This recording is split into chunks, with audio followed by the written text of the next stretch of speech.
How to get started in slacklining? Well, for an FHE activity, some people are slacklining. I tried it and I was really awful. It was super embarrassing. And I was like, man, I really stink at this. And I realized that I had all of the gear for it because, you know, if you're into climbing, you've got most of it anyway. So yeah, I Googled how to set it up. No, I YouTubed it. YouTubed how to set it up. And then set it up and then started doing it in the backyard. And yeah, from there just progressed and had a good time with it. Fun thing about slacklining is it uses your non-traditional muscles. I mean, it uses all of your stabilizing muscles that you don't get to work out through other sports.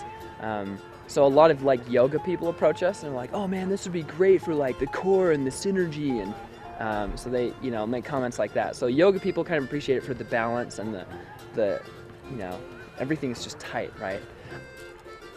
But no, I wouldn't say you necessarily need to be in great shape to do it, but it definitely makes it easier and helps. Is it? Well, it looks like it. It's getting behind. But the basics, yeah, you can get a basic setup for $55 or so, around there, and then just get on the line. And everyone shakes their first 100 times trying to get on. So that's totally normal. Everyone does it. Basic setup for a slackline is pretty basic. You've got two anchors, which are usually trees, or you can do like posts of a volleyball net or anything like that. And it's connected with three webbings. You've got the anchor webbings that wrap around the trees, and then you've got the main line, which is the actual line that you walk on. Then you've got three carabiners that connect the lines together, and a rappel ring that's used to help create the pulley system that creates a really tight line. I actually first walked on a slack line about 3 or 4 years ago when my friend set one up just kind of in a playground where we found two posts and, you know, kind of helped me along to walk on it. It's nothing I'm doing like as a sport, but it's a fun, you know, it's a fun activity to get a couple buddies, a bunch of friends, go out to the park and just spend the day in the sun kind of walking around on the slack line. So I think the hardest part about learning how to slackline is just getting the coordination and balance. Most of it requires a lot of finesse, and when you're a chubby guy like I am, it is kind of difficult to get started. You're only walking on an inch of webbing, so it's just a small surface area of your feet that you actually get to be able to use to walk.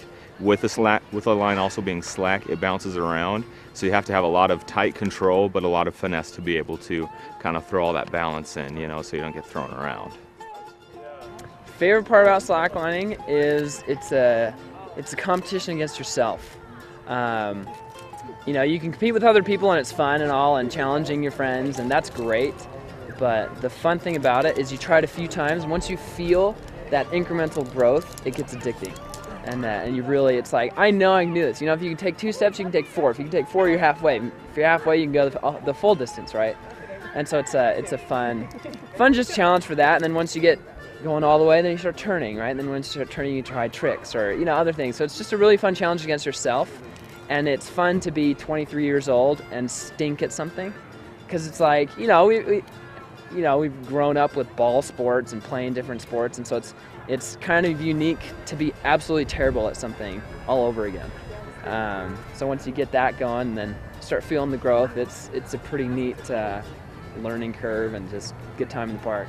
Everyone's kicked a soccer ball, everyone's shot a basketball, thrown a football, you know, but not everyone's tried slacklining. When they do, they're like, why is it shaking? It's because your body doesn't know what to do with itself.